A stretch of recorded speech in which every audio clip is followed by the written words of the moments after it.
the way, this is an Everbright 2610. On top it says Evertron, but this is the model. And I went ahead and put a little adhesive on the end of these insulators.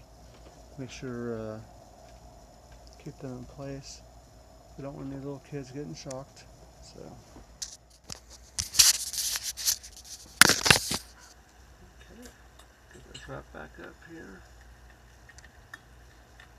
That shell's a little bit tough to get on, but it all worked out.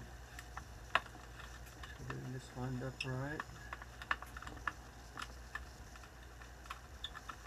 There's a young man named Brady waiting for this.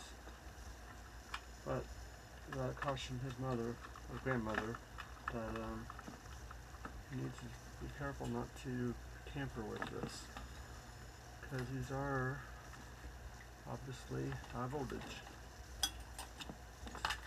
So if you don't tamper with it, you'll never have to feel it. Okay.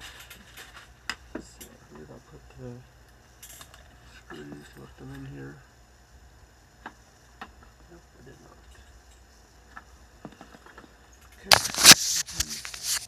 I'll do a little bit of tidying up here. I see that this black and white pair does need to go down.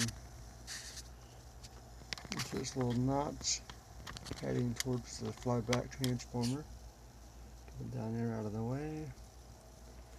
Put the string over here. This is going to be a little tough to keep it down in there, but look at it as I go. Sure I got it in the right place here. Yeah, there isn't a whole lot of choice in there. Don't even try to get